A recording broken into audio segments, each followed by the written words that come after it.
Alors, vous ouvrez le document dessin modèle 04, donc dans le dossier le dossier 2. Et ça utilise donc une photographie qui se trouve dans Fashion Model ici. Puisque vous avez des IP et que vous travaillez dans le dossier des IP, il va trouver l'image en fait. Il va la trouver, cette image-là en fait, voilà, qui doit être là, voilà. C'est ça, il va la trouver. Chez vous, elle est bien dans le dossier là, il n'y a pas de problème.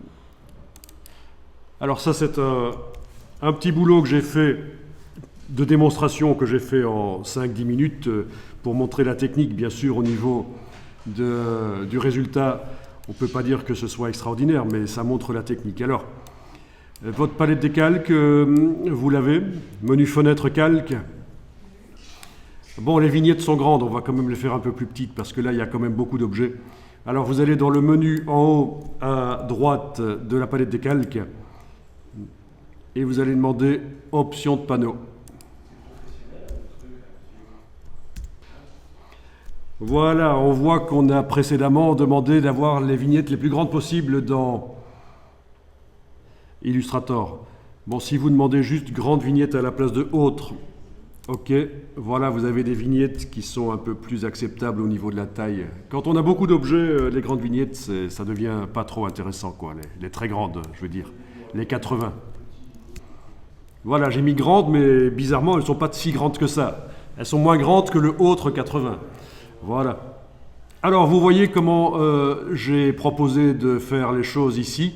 J'ai proposé de séparer, d'utiliser vraiment les calques pour séparer les éléments. Donc, le visage, par exemple, je l'ai mis sur un calque que j'ai appelé figure. Le buste sur buste et bras, voilà. Et puis, dessin vêtements. Mais il y aura plusieurs dessins vêtements en fonction des différents vêtements sur la dame.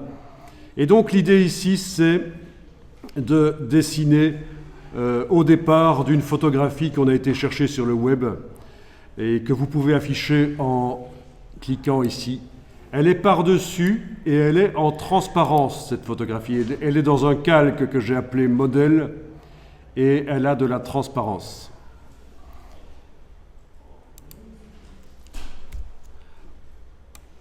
Si vous enlevez les yeux en face des autres calques, vous allez voir la photo vraiment qui nous sert de guide pour avoir la pose en fait. Voilà, donc n'hésitez pas à refermer les calques qui sont déployés et pour pouvoir facilement enlever les yeux en face des calques. On enlève tous les yeux. Bien, vous pouvez déverrouiller le calque du modèle et sélectionner la photo d'une manière ou d'une autre. Alors pour sélectionner la photo, il faut cliquer sur la petite rondelle ici, ou alors, avec la flèche noire, vous cliquez sur la photo qui est là. Et donc pour l'affadir, pour qu'elle soit transparente, pour que les objets que je dessine en dessous soient visibles, on est allé dans le menu fenêtre transparence, vous pouvez y aller, c'est par ordre alphabétique. Transparence, menu fenêtre, transparence. Voilà, c'est là que la transparence a été modifiée. Vous pouvez tester, vous allez voir qu'on peut modifier la transparence. Voilà, à la place de à peu près 50, je vais mettre 33 par exemple. Voilà. Du coup, si je reverrouille le calque et que je réaffiche ce qui est en dessous, je vais peut-être un peu mieux voir. Voilà, on voit un peu mieux, en effet. On voit un peu mieux ce qui se trouve en dessous.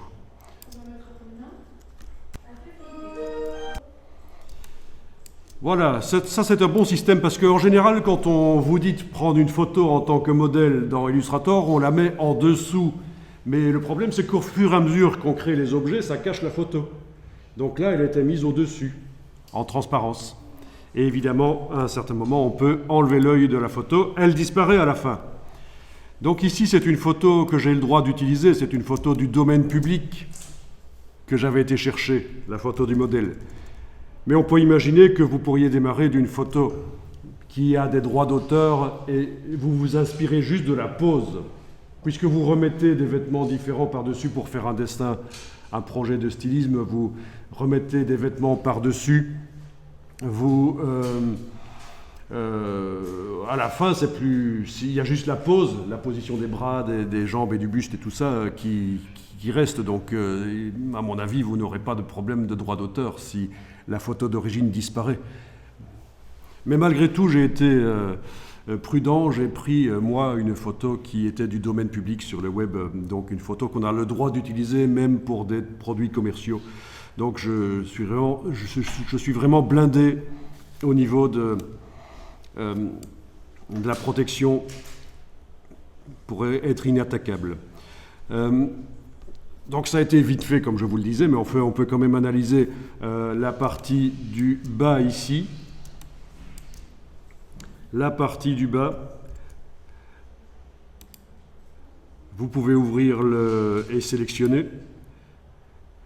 Ou alors avec la flèche noire, vous cliquez sur l'objet. Et on va un peu voir comment ça a été fait. Alors vous allez dans la palette Aspect, menu Fenêtre Aspect. Et donc ça vous montre comment ça a été construit. C'est une espèce de mini palette des calques qui concerne uniquement l'objet qui est sélectionné. Donc on a un contour. Si vous enlevez l'œil, voilà, vous voyez que le contour n'apparaît plus. Voilà, là je vais laisser l'œil affiché. Si vous cliquez sur le mot contour, c'est la palette contour qui apparaît. Et là on peut aller modifier l'épaisseur. Par exemple, à la place de 0,5, je vais mettre 0,7.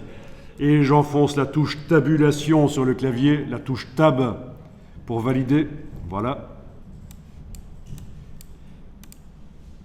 On peut aussi passer à 1, 2, 3, etc. Mais ça devient vraiment très, très gros comme contour. Ça parasite le dessin complètement. Voilà. Donc c'est pour ça qu'il faut y aller mollo là-dessus. Au niveau de la brush utilisée, on peut la changer bien sûr. On va aller tester d'autres brushes.